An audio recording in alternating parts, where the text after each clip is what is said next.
Welcome to a very special edition of my C.S.I session. I'm joined by the Back to Basics lads, and just before we chat to them, here's an intro clip and trailer for you to enjoy. Ian Brennan, Finglas, North County Dublin. Barry J. Hughes, Carrickmacross, County Monaghan. Clifford Clifford, Inchicore, Dublin. The premise of the documentary is to provide an insight into the life and the workload of an unsigned independent artist. The tour consisted of 17 shows over 21 days, and it was a full DIY aesthetic and approach, no manager, no hierarchy, so we built the whole thing ourselves. It took a lot of planning, a lot of hard work to bring it to fruition, but it was a worthwhile project and something that we were really proud of. Massively proud of the tour. I think we achieved something unique and something very special. I think we put it across to our followers and our fans in a really professional way, considering we put it together ourselves.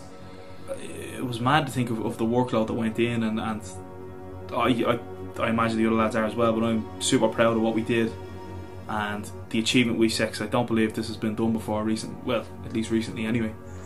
3 solo artists kind of coming together. Yeah, Brennan, Barry J. Hughes, Clifford. Thank you. So firstly, remind us of your music styles. Barry, we'll come to you first. Predominantly folk based, folk rock. I like to tell a story in my songs, and I'm a major fan of rock music, so I kind of take influence from that as well. Okay, fair enough. And Greg? Yeah, mine is kind of an amalgamation of indie pop rock, but also classical guitar finger picking and bits of electronic music, even classical music. It's kind of, I'm into a lot of different styles, so that all those kind of influences kind of find their way into some kind of authentic kind of fusion, I think. Great, okay, that's a nice combination. And then Ian is kind of, he likes to tell the story, so a classic singer-songwriter with a kind of a pop. Yeah, he's big into the likes of Oasis and The Verve and Manic Street Preachers, so that's kind of prevalent in his songs, yeah. Great. So, actually Ian originally came up with the idea of the Back to Basics tour. Yeah, that was it. He had never really gigged outside of Dublin, and he kind of recognised the fact that he had, like we all do, limited enough resources. When you're trading as a solo act, it's tough trying to manage all the different aspects of the industry, you know, finding time to practice, time to write, doing the graphics, booking the shows, social media. So I suppose his idea was come together and we could become a kind of a proficient unit. Okay. Pool our contacts and resources together, and then just try to further reach. There's a bigger reach with that, you know, heightens the actual potential reach. So that was the premise and the concept behind it. Great. And now the other thing to mention is that this was all self-funded and self-organised, as you said there as well. So there was a lot of undertaking with this whole thing. So obviously this isn't probably the reason why you wanted to document the whole thing. Yeah. Well, I suppose, yeah, we met in October 2016. Yeah, that's when we began planning things. So 2 years, doesn't it? Really, yeah. It is actually 2 years. years. It's 2 years. Yeah, imagine. But that's it. Yeah, things that are worthwhile doing generally take a lot of time, especially something that's kind of original like this. But yeah, we met, booked the venues, radio, logistics, accommodation, travelling, all of that kind of thing. So that took quite a while, and then we set off on the road for the first gig. I believe it was the 17th of February in Slane. And that was it, yeah. And the history is out of the doc, and to see how it goes and that. So each of you have backgrounds. Now the film shows a lot of the stuff that we're going to talk about, so we're not going to give too much away because we want people to actually spoilers, exactly. So each of you have backgrounds in the past, and the film shows your influences, and actually shows you growing up as well. You kind of have snippets of where it was. So but start yourself now. In the film, it shows you with this little, going back years ago, tape recorder on cassette, would you believe? Yeah. So this was a great touch to have in the documentary, and just to see. So tell us why you wanted to put that in. Well, it's kind of endearing for people to see that, and it shows maybe a different side of my character that it's not always presented when you're playing a gig on your own. It can be quite a, you know, I suppose kind of, as I say, it's like a lonely existence at times when you're on a stage, and it can be just you and your guitar, and it's hard to exude too much of your traits and your humour and your characteristics. Yeah. So putting in those touches allows the viewer an insight into that other aspect of my life. But I've always been around music, And I kind of just wanted to drop that in. I mean, it's the earliest recording I have of myself, age 7, with a primary school friend, recorded on a Fisher-Price tape recorder. Imagine. Now, the one thing that struck me about yourself is, in this documentary, all the way through, now we're going to show a picture of Greg back in his prime, and do you know what I love about it is you've supported a great look in this. I don't know if you've realised this, but it's kind of like a disco-y vampire look with the hair. Which one is that? I suppose I have an array of haircuts. As your hairstyle is now, folks, just look at that, right? From when he was a child, he had the same spikes up in front. Oh, yeah, okay. Yeah, so it's a very disco-y vampire look, I have to say. That's okay. That's not what I was going for, but I mean, well, it depends on the way the wind blows at times from here. Yeah, or whatever way you get up in the morning, just leave it the way it is. Hungover, generally. Barry, also show... So it also shows yourself the same context without the disco vampire look, and without a beard as well, which is weird. Yeah. Well, I was only 5, so well, yeah. Not even. I think there's photos there from when I was younger. I actually got a Christmas gift a couple of years back from Mum and Dad, which was a bounded book of photographs from when I was a baby up until my maybe mid-20s, and when Greg and his dad came down to Carrick and Cross to kind of do some extra footage for the documentary. I thought that'd be the perfect opportunity to kind of show that off, and there was a couple of photos there with the guitar and my first drum. So I was always majorly into drum. I always wanted to be a drummer, basically. In other words, you like making racket. Yeah. And annoying people. Yeah, well, I'm good at that. Yeah, fair enough. And it has, of course, pictures of Ian as well and stuff like that. Now, I know Ian's not here to kind of say, but there is a nice moment of him kind of with his granddad in it as well. And when Ian was on the show before, he explained that his granddad was a big inspiration with music and stuff like that. So just to have that touch in it is very good. I think it's a really important section in it, actually, because beyond the music, another thing that the documentary kind of is a snapshot in time of Irish society within this kind of cultural context, and it also gives the viewer an insight into humour and traits that are indigenous to the people of Ireland. And Ian's granddad is a character, and that comes across. I think every family has a character somewhat way or form, because he started when he was 15 as well, and then he was playing in a band. And this is the other thing where I have to come back to you, is you were in a band, Elevator, going back a good bit, and they were going for 6 years, wasn't it? Yeah, 6 years. It dissolved in 2012. Yeah. Wow. Okay. A clash of commitment and whatever. Yeah, as it does. And Barry, now you're the interesting side. Even though you were having music for across the years, it was in the bones, but you were actually just working a full-time job before you actually went and actually started the job. Yeah. I was working in hospitality until I was about 30. Then decided I'd pack that in and follow the dream of playing and writing my own music. So I suppose we all have different stories, which is quite cool. And the thing about me was I was always used to working on my own before I met the two lads. So going on tour with the two boys was different for me. They had both been in bands. I was more used to the solo existence. So. It was interesting. Yeah, so I say there's a lot of friction going on, so because you were probably also used to your way. Yeah, and I still am. Like I am. I'm used. I have my own routines, and you enjoy solitude. Yeah, I tried to stick to my own routine as much as I could. I got stuck in it. Diving into the coming up to see. Cloudy surface awaits, and I'm trying to catch my breath. Diving In, which it has been recorded. I'm going to release it in the next couple of months. It's finished, it's mastered, but I'm just putting a few more tracks together, possibly for an EP or an album. So it's still being planned. Okay, fair enough. Nice, and that's a nice exclusive to have. Yes, it is actually. And Greg, now you had a lot of work involved in this. Not only were you still a musician, you were also film and editing, and yourself and your dad, Dave Clifford, Clifford Clifford Productions. So tell us how that journey was, putting all this together.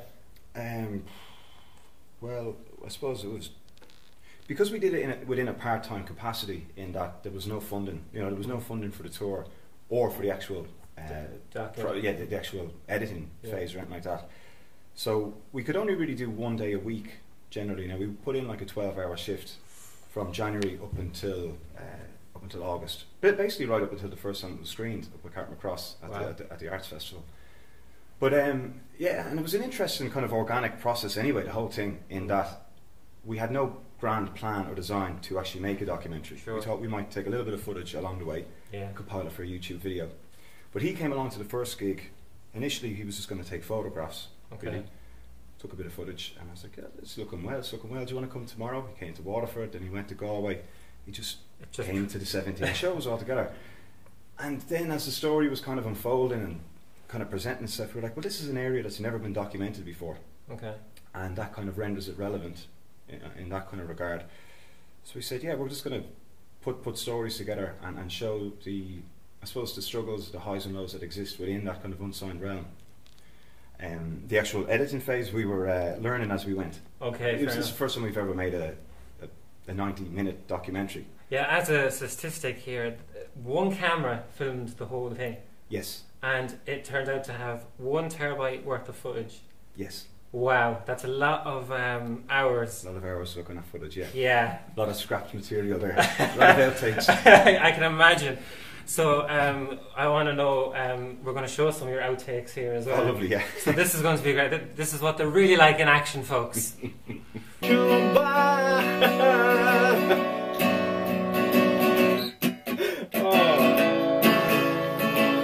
Me? Yeah. Oh, I would be like trad stuff, man, like Into the wagon wheel as such. As such. Chick. What's wrong with you, man? You cunt. What else do we do today? We got hold on. We visited an abandoned, what we thought was an abandoned hotel. It's kind of a hotel in limbo. Yeah. I'll just ring them just to give a chance. So we actually we got a phone as a souvenir. Fucking sure done. So as you said earlier, I had a few debut screenings already. So I hit Cartmacross being the very first one. Yes. How did that manage to get in there, I wonder? I've got contacts up that direction, yeah. Fair enough. You probably have photographs of people that you want to say, look, if you don't do this, they're going to be in the local papers. No, the Carrick Arts Festival were welcomed the idea when we approached them, and they put it on as a fringe event in one of the local bars, Dusty O'Neill's, and we got a nice crowd there upstairs. Yeah, nice, an intimate setting, but very successful screening. I think, yeah. And actually, you saw the screening for the first time at the Carrick Festival. Yeah, that was my first time watching it. So I was watching it with like my parents and close friends and Greg and Ian as well. You know, so it was good. And people actually came up to us after and they said that it was enjoyable to watch it with us. Yeah, in the same room. Yeah, just to see our reactions, because I hadn't seen any of it at all. Oh wow! You know, so it was pretty cool to. You could have made him look like a real Dave. Yeah, well, I could have, but the lads trust me, and I think that's a big part of it. But you know, I didn't want the guys to see it beforehand because I wanted them to be excited on the night and have that kind of energy that other people were feeding off. You know, so there's a sense of anticipation that night. And also it went outside Ireland over to Polska Era Festival. That's right. Yeah. If I have the pronunciation of that right. Yeah. Not bad. Can you say the town that it was in though? No. Can you? Rudoslanska. Very good. Rudoslanska. Yeah, that's good too. Rudoslanska. Not so good. Sounds like a disease. Anyway, we'll edit that part. we'll leave it in.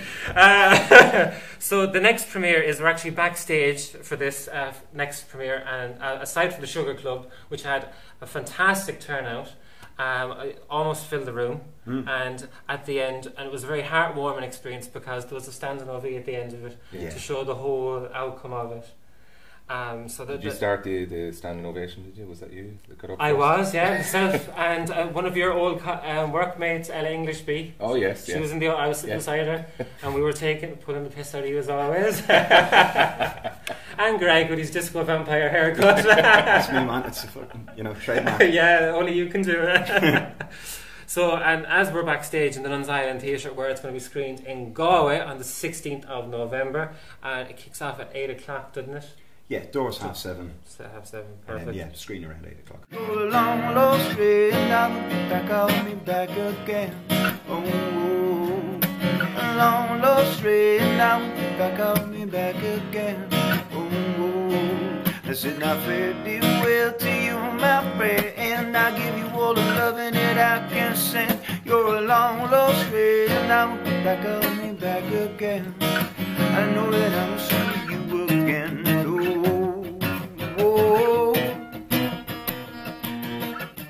So in the whole process of the tour as such, going back on that, you had a lot of moments throughout the thing.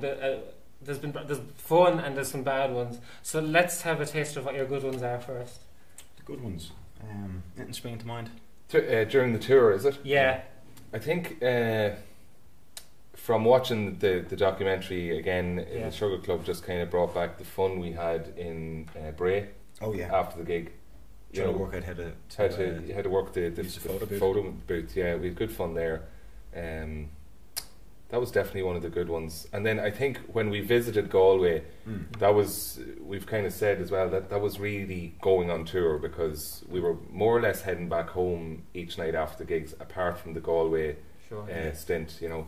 So we had Wednesday, we played the Secret Garden Cafe. I think we were off on the Thursday, and then we were in Monroe's on the Friday. So we spent three days together, and it, you know, it was good. It was a proper touring experience, the lads on the road, so it was good. That was good for the rapport as well, though. The actual chemistry between us. You know, things really developed. We became a strong force, you know, all driving. Well, that's good. Well, now also on the tour, you did experience some lows as such. You actually turned up at a venue where there was no one there. Yes, now that must have been a kick to the stones, but not mildly. I think that was in Portlaoise. Is that what you're referring to? Yeah. It was a midweek gig in the Midlands. Yeah, and it just like that thing is it's going to happen along the way, you know, because we wanted to spread ourselves as much as possible. We didn't want to just play in the main kind of cities or whatever, because that's a big part of it. Feels like people don't travel the country enough. Sure. You know, so there's some kind of duty to bring it to people. Just so happened it didn't work out that night, but that's part of it when it's a team of 3 people or a team of 4, including my dad, and that's also part of being an unsigned musician. You have to pick yourself up. That's, you know, it's a test of your sang-froid in the face of adversity. And what was your vibe? Were you like upset about it, or was it just a thing that? I was upset because I was the one that insisted we hit up the Midlands, so I was the one that suggested it. I wasn't upset. I was kind of it was disappointing. More of a disappointment to turn in and see, like, it's difficult because you show up and it's, you know, it's lashing rain and there's just tumbleweeds everywhere and nobody. And you still have to put in the same effort. You still have to put on the same show, because even if there is maybe, if it's just the barman or, you know, one person that comes in, you still have to be professional. Yeah, you have to be switched on. You don't like, one thing about it is we didn't give up and pack up and go home. We stayed and did the gig. I suppose another mixed day you could say that we had was in Dundalk. Right. Okay. So Dundalk was another mixed. A great day. But we did a radio show that morning. Then we went up to the college. Okay. Up to the IT. That was great, really, because there was a student presidential election going on, and we kind of hijacked it a little bit. We aligned ourselves like mercenaries with their campaign, and availed of the stage. There was a PA set up, and we ended up playing to maybe, you know, anywhere between 60, 80 students. Wow. So that was kind of cool, pop-up gig in busking. But that night then in the Spirit Store we had under 10. Oof. So, but that's part of the journey, you know what I mean? Yeah. And again, we didn't want to the show must go on still. Exactly, you pick yourself up when you go again to the next gig, Fair enough. So, apart from all these, would there be anything that you would regret or change on the tour looking back? I don't think so.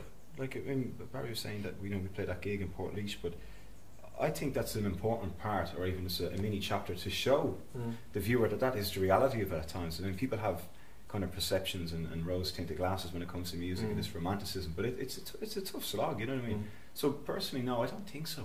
I don't really have many regrets like that, because what would you really change if you were given that opportunity again in another time? You know, all you can do is just the best at that moment. Well said, I have to say. Yeah. What about yourself? I totally agree. I don't think I'd change anything, because it was 3 weeks of good fun and it was a good experience. You know, we definitely learnt a lot about myself and about working with others. But I think, you know, because it was 17 shows, like, my performance kind of grew and became more confident throughout the tour, and by the end of it we were, you know, it was a well polished show, like, by the end of it all, you know. Yeah, even joining each other on stage for certain songs, you know, so it actually it developed into a show. Because you actually all got involved in each other's songs as well, so it was like being a band aspect, but it wasn't actually a band, it was just you engaged with each other, and it just came like a whole unique vibe. And a lot of that evolved quite naturally. Yeah. It wasn't really pre-planned or anything like that. Yeah. But for me personally as well, prior to the tour, I kind of found myself meandering a little bit and not being so engaged in live performances. I mean, I love being in the studio and layering up sounds and so on. But that was a great opportunity to gain momentum and to become maybe even just comfortable on the stage again.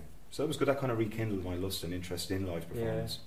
Nice one. And I want to find out now, what are you looking for that people come in and sit down and view your documentary on the big screen?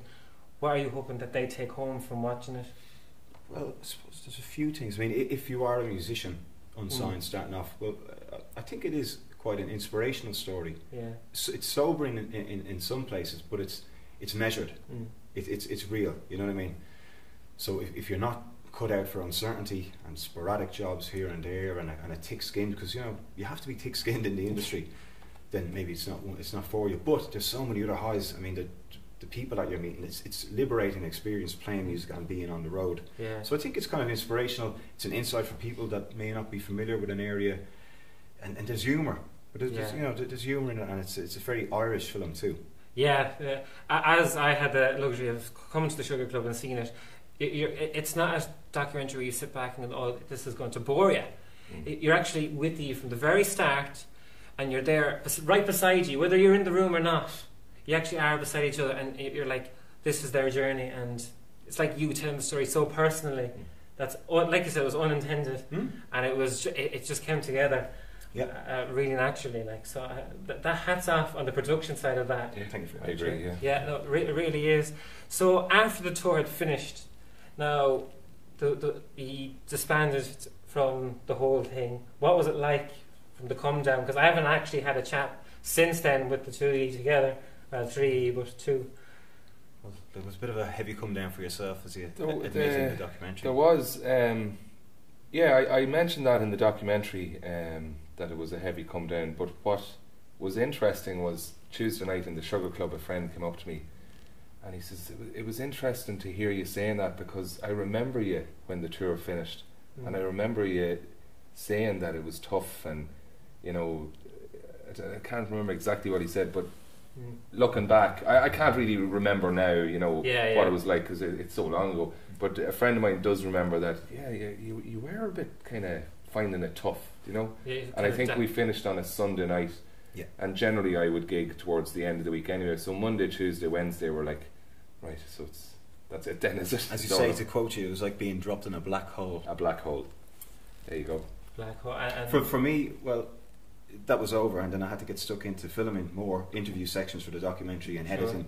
So I was kind of, my mind was switched onto something else. You had a distraction more than anything else. Exactly, and I tend to be like that. I'm always kind of chasing a new project, you know what I mean? Like, I'm always kind of throwing myself into some kind of project. Maybe just trying to fend away negative emotions and fend off come downs, you know what I mean? I don't know what it is, but I like being invested in creative projects. Do you ever sleep, no?